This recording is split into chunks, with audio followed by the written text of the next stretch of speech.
Hi, thanks for being here. It's Travis Hansen with John L. Scott, and I'm here to bring you an update today on how COVID-19 has been impacting the housing market. This isn't bad news, it's not good news, but it's just the news, and I'm here to make sure that I'm your voice to be bringing you the news. All right, so here we go.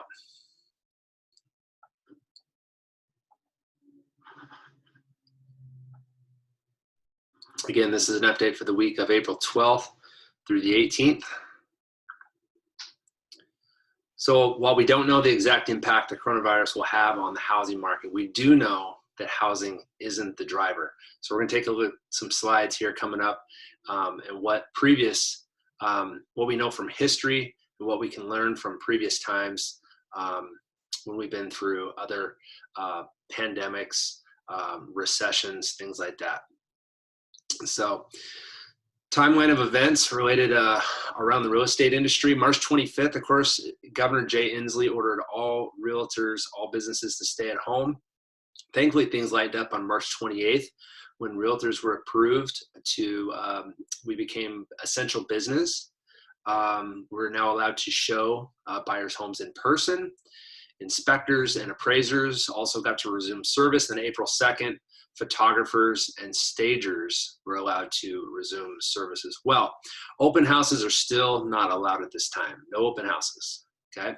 So this is how we're helping realtors at this point in time. So showings in person if absolutely necessary, okay? By appointment only, 2 people max. It does include the realtor, and we do have to practice the CDC suggested 6 feet away during that time.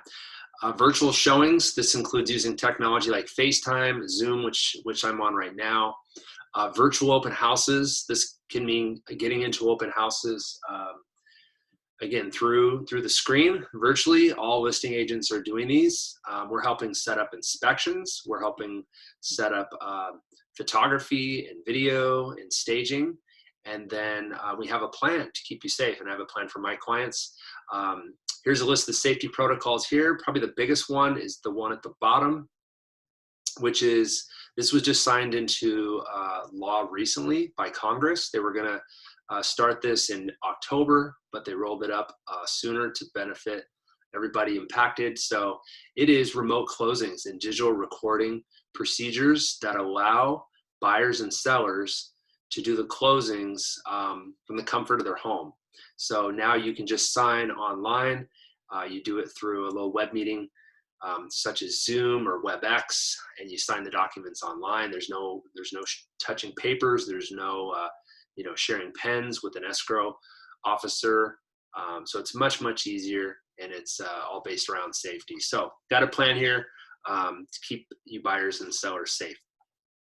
So some questions that are coming up lately and that need to be addressed. Will a recession cause a housing crash like 2008 to 2012? How has the housing market been impacted by previous stock market corrections? And will we see a rise in the number of foreclosures?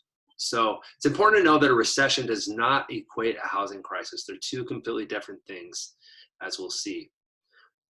So since 1980, okay, this is from 2020 going back all the way to 1980, there's been 5 recessions, okay? And a recession is defined as has to be 2 quarters or a series of months in a row where the GDP goes negative, okay? Negative gross data profit goes down continuously, okay?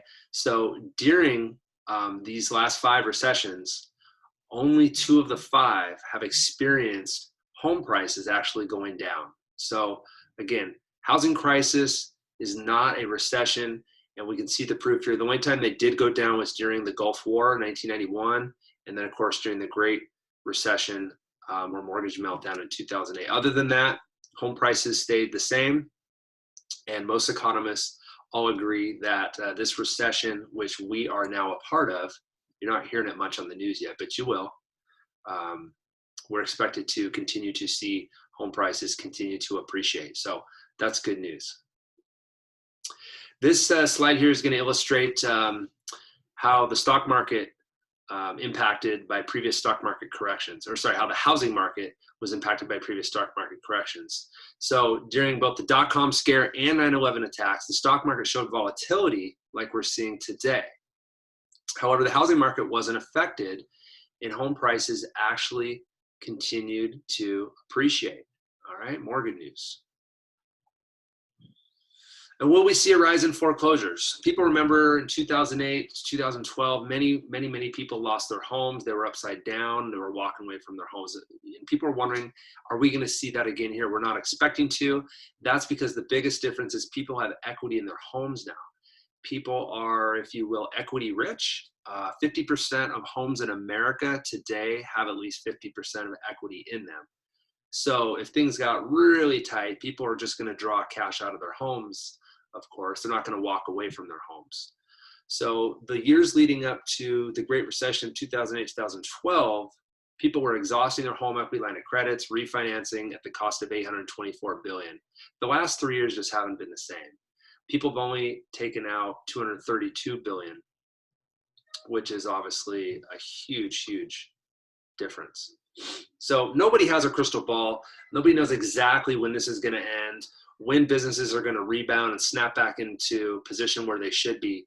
But here are three of the largest economists making their prediction on when they see this thing rebounding. So we've got this V-shaped curve that we see here on the screen. And what they're doing is they're going off of other pandemics that America has had. And they've all tended to have this V-type recovery. Okay. And so, Goldman Sachs, JP Morgan, Morgan Stanley, all highly respectable financial companies, all basically making the same prediction. Okay. So they're saying by, Q3, end of Q3, we're going to be back to somewhat normal business economic times. So what's going on in the market now? This was just taken today. This is a snapshot from the Northwest MLS Market Watch. This is for Southeast King County only, so the numbers aren't going to be huge. It's not for the entire MLS, although the numbers and the bar graphs here look very similar when I did look at the whole entire MLS, but this is for Southeast King County for all intents and purposes, just because I primarily focus my business in Southeast King County, be it Renton, Kent, Covington, Auburn, Maple Valley, Black Diamond, and Enumclaw. So the first encouraging thing is people are still putting their homes on the market. So in the last 7 days, there's been 80 listings put on the market. We see at the top there in the green bar. And the other encouraging thing is that listing the pendings, the orange bar, there's 135 of them. So there's many more homes coming off the market that are coming on. That tells us that there's a lot of buyers out there. There's still a strong demand. And homes are still selling. That's the main thing. The biggest takeaway to know is, yes, homes are still selling. Only six canceled and only 3 expired. So most homes are staying on the market and they are selling. So I appreciate you being here today. If you got any other questions, please feel free to reach out to me, TravisH@JohnLScott.com. And I look forward to seeing you here on a future episode. And love to be a resource for you. Let me know what I can do to help. See ya.